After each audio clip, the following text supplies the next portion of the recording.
আসসালামু আলাইকুম, কেমন আছেন সবাই? আলহামদুলিল্লাহ, আমি অনেক ভালো আছি। আজকে একটা সুন্দর মুহূর্ত আপনাদের সাথে শেয়ার করতে চলে আসলাম। প্রায় এক যুগ পরে এখন গ্রামের বাড়িতে আছি, তো এক যুগ পরে বৃষ্টিতে ভিজতে আজকে পারলাম, খুব ভাল লাগছে।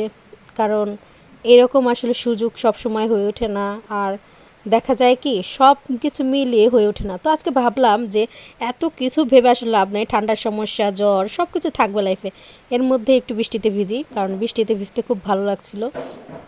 তো আমি আজকে অনেকক্ষণ বৃষ্টিতে ভিজলাম। তো এইদিকে হচ্ছে নাজমুল বাড়িতে ছিল না, তো নিজেই একটু আনন্দ করলাম, একা একা টাইম কাটালাম। কারণ প্রায় 10-12 বছর বা তারও বেশি হবে এই ঠান্ডার সমস্যার কারণে বৃষ্টিতে ভিজতে অনেক ভয় পেতাম, বা দুই এক ফোঁটা পানি পড়লেই খুব সমস্যা হয়ে যায়, ঠান্ডা লেগে যায়, তারপর হচ্ছে জ্বর এসে পড়ে, শ্বাসকষ্ট হয়, মানে অনেক ধরনের সমস্যা দেখা দেয়, যার ফলে আসলে ভিজতে পারতাম না। তো আজকে সাহস করে নেমে পড়লাম, ভাবলাম যে এত সুন্দর বৃষ্টি নামছে, ভিজবো না কেন? সময়টা তো আর ফিরে পাবো না, জীবনে সব শখ আসলে পূরণ করা সম্ভব হয়ে ওঠে না। তো চাইলে আমরা অনেকে কিন্তু বৃষ্টিতে আসলে ভিজতে পারি না আমাদের নানা সমস্যার কারণে, কিন্তু আমার মনে হয় যে যে কোনো মুহূর্তকে মানুষের কাজে লাগানো উচিত।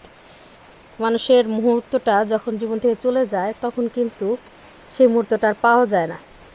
তাই লাইফে আনন্দ, সুন্দর মুহূর্ত উপভোগ করার জন্য হলেও কিছু সময় কাটানো উচিত।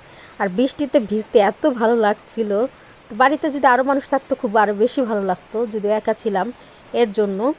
তো আমার বাড়িতে আসলে আমার শ্বশুর শাশুড়ি আর আমি আছি বর্তমানে এখন। তো নাজমুল আছে, নাজমুল বাহিরে বাজারে গেছে। তো আমরা এখন 3 জন বাড়িতে। তো বেশ ভালোই লাগছে, খুব উপভোগ করছি। আর তো সেই জোরে বৃষ্টি নামছে, তো এই এত জোরে বৃষ্টি নামলো খুবই ভালো লাগছে, মানে আমি পুরাটা ঘোরাঘুরি করছি। তো সম্পূর্ণটা ভিডিওতে আসলে আমি মানে আমাকে কেউ ভিডিও করে দেওয়ার মতো ছিল না, যার ফলে আমি আসলে সম্পূর্ণটা ভিডিও করতে পারিনি। তো আমার নিজে হচ্ছে আমি ট্রাইপড দিয়ে সেটা সেট করে রেখে আমি ভিডিওটা করেছি। তো যদি আমার ক্যামেরাম্যান থাকতো বা আদার্সকে ভিডিও করে দেওয়ার মতো থাকতো, তাহলে হয়তো ভিডিওটা আমি আরও সুন্দরভাবে করতে পারতাম, অনেক কিছু আপনাদেরকে দেখাতে পারতাম, শেয়ার করতে পারতাম। কিন্তু আসলে দেখার মতো অবস্থা ছিল না। তো এই যে প্রচুর বৃষ্টি নামছে, অনেক জোরে বৃষ্টি নামছে, খুব ভালো লাগতেছে। তো এদিকে আমার শ্বশুর আব্বা আবার রাগারাগি করতেছে, ঠান্ডা লাগবে ঠান্ডা লাগবে বলে চিল্লাচ্ছিল। দেখেন কত জোরে বৃষ্টি নেমেছে।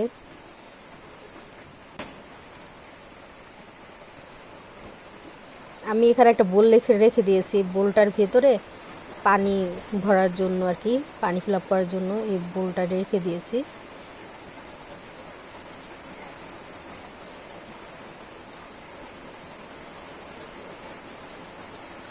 এই যে বৃষ্টিতে আসলে ভেজা শুরু করেছি, এদিকে আব্বা চিল্লাপাল্লা করছে, যার জন্য ভাবলাম যে এই দিকে এসে ভিজি, ওই দিক থেকে আব্বা দেখতে পাচ্ছিল